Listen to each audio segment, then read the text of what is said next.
Hello everyone, welcome to reboot and rice with MLR. So మనం previous వీడియోస్లో ఒక ప్రోగ్రాంలో కామెంట్స్ ఎట్లా రాస్తామో చూసాము, అలాగే వేరియబుల్స్ కూడా ఎట్లా రాస్తామో చూసాం కదా. సో ఈ వీడియోలో మనం ఇంకొక ఇంట్రెస్టింగ్ థింగ్ చూద్దాం.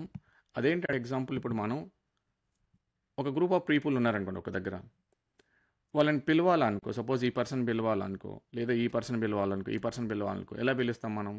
వాళ్ళ నేమ్స్ పెట్టి పిలుస్తాం. సపోజ్ ఇతని పేరు రాబర్ట్ అనుకుందాం, అండ్ దెన్ ఇతని పేరు టీనా అనుకుందాం. సో నేమ్స్ ఉన్నాయి కాబట్టి మనం వాళ్ళని పిలవగలుగుతున్నాం లేదా ఐడెంటిఫై చేయగలుగుతున్నాం అనమాట.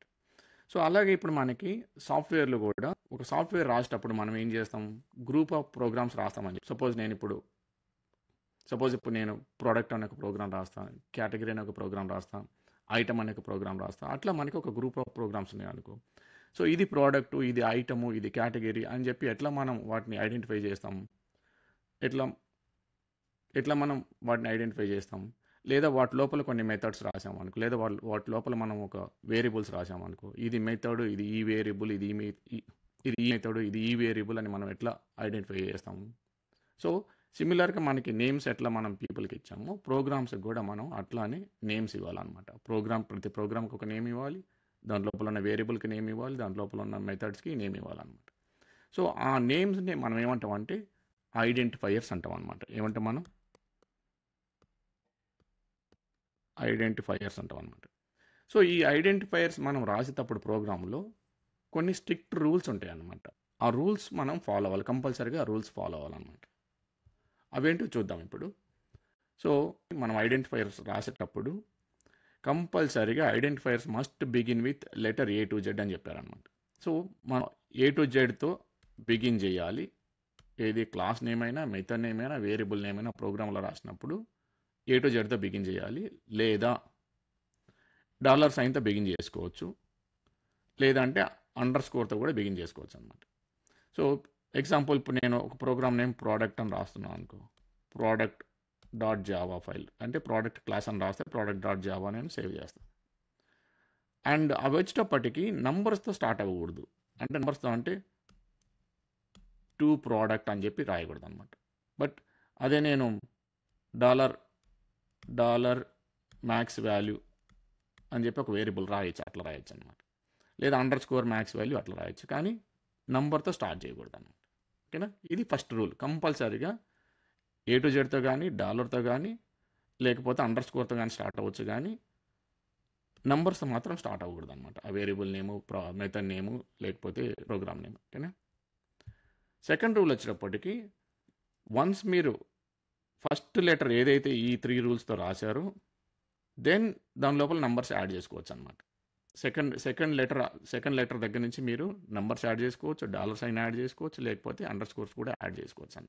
థర్డ్ రూల్ వచ్చేటప్పటికి, మనం జావా ప్రోగ్రామ్కి కానీ, మెథడ్ కానీ, వేరియబుల్కి కానీ నేమ్స్ ఇచ్చేటప్పుడు ఏమన్నా లిమిట్ ఉందా?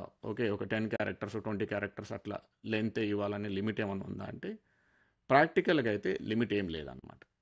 కాకపోతే మనం ఇచ్చేటప్పుడు కొంచెం మీనింగ్ఫుల్ నేమ్స్ ఇచ్చేసి 2 వర్డ్స్, 3 వర్డ్స్, అలా 4 వర్డ్స్ ఉండే నేమ్స్ వరకు మ్యాక్సిమం ఇస్తే బెస్ట్. ఎందుకంటే తర్వాత ఎక్కువ పెద్ద నేమ్ ఇచ్చాము, సపోజ్ మనకి వీర వెంకట సత్యనారాయణ సంథింగ్ అట్లా బిగ్ నేమ్ ఇచ్చాము అనుకో, ఆ తర్వాత అది మనం కాల్ చేయడానికి కూడా డిఫికల్ట్గా ఉంటుంది. అట్లానే మనకి ప్రోగ్రాంలో కూడా బిగ్ నేమ్స్ ఇస్తే మనం మెయింటైన్ కొంచెం కష్టం అవుతుంది అనమాట. సో బెటర్ ఏంటంటే ఒక మీనింగ్ఫుల్ నేమ్ ఇవ్వండి. ఓకే, దెన్ నెక్స్ట్ వచ్చేటప్పటికి Java is a case sensitive అంటారు అనమాట. అంటే ఏంటంటే మనం సపోజ్ ఒక ప్రోగ్రామ్ నేమ్ నేను క్యాపిటల్ ప్రోడక్ట్ అని ఇచ్చాను అనుకో, ఇంకొక ప్రోగ్రామ్ నేము స్మాల్ పీతో ప్రోడక్ట్ అని రాశాను అనుకో. సపోజ్ నేను ఒక క్లాస్ ప్రోడక్ట్ రెండు ప్రోడక్ట్, కాకపోతే ఇక్కడ క్యాపిటల్ పీతో స్టార్ట్ చేసిన, ఇక్కడ స్మాల్ పీతో స్టార్ట్ చేసిన అనమాట. ఈ రెండు డిఫరెంట్ ప్రోగ్రామ్స్గా ట్రీట్ చేస్తుంది అనమాట. సో అందుకే ఏమంటారంటే Java is a case sensitive. అట్లానే మీరు ఒక వేరియబుల్ నేమ్ కూడా క్యాపిటల్ లెటర్తో ఒక వేరియబుల్ నేమ్, స్మాల్ లెటర్స్తో ఒక వేరియబుల్ నేమ్ రాశారనుకోండి, ఆ రెండు 2 డిఫరెంట్ వేరియబుల్గా ట్రీట్ చేస్తుంది అనమాట. ఫైనల్ రూల్ ఏంటంటే, కీవర్డ్స్ని మనం ఈ ఐడెంటిఫైయర్స్గా వాడకూడదు అనమాట. ఏది జావాలో మనకు ఒక 50 వర్డ్స్ ఉంటాయని చెప్పాను చూడ, లాంగ్వేజ్ మొత్తం మీద 50 వర్డ్స్. ఆ వర్డ్స్లో ఏది కూడా మనం క్లాస్ నేమ్గా, మెథడ్ నేమ్గా, వేరియబుల్ నేమ్గా, లేకపోతే నేమ్గా వాటిని వాడకూడదు అనమాట. అంటే ఎగ్జాంపుల్, ఇప్పుడు మీరు అంటారు, sir can I say class public, ఇట్లా రాయొచ్చాను. రాయలేము, ఎందుకంటే పబ్లిక్ అనేది కీవర్డ్ అనమాట. ఓకేనా? సో ఇవి మనకి ఐడెంటిఫైయర్స్. మనం రాసేటప్పుడు ఐడెంటిఫైయర్స్ రాసేటప్పుడు మనం ఫాలో అవ్వాల్సిన రూల్స్ అనమాట. సో ఇప్పుడు మనం ఏంటంటే ఈ కీవర్డ్స్ అంటున్నాం కదా, ఆ కీవర్డ్స్ ఏంటో చూద్దాం మనం ఒకసారి.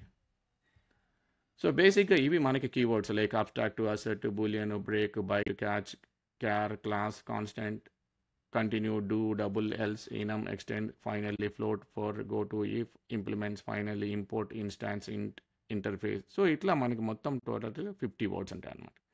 ఇందులో మెయిన్గా ఈ గో టు అనేది మ్యాక్సిమం యూజ్ చేయట్లేదు, అది కొంచెం కాంప్లెక్సిటీని ఎక్కువ చేస్తుంది కాబట్టి గో టుని యూజ్ చేయట్లేదు. బట్ అదర్వైజ్ మిగతా వర్డ్స్ అన్నీ కూడా యూజ్ చేస్తూ ఉంటారు అన్నమాట.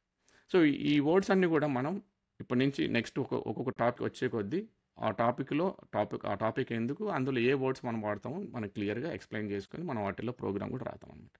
ఓకేనా? సో క్లియర్ అయిందా మనకి ఏది ఐడెంటిఫైర్స్ అంటే ఏంటి అండ్ కీవర్డ్స్ అంటే ఏంటి?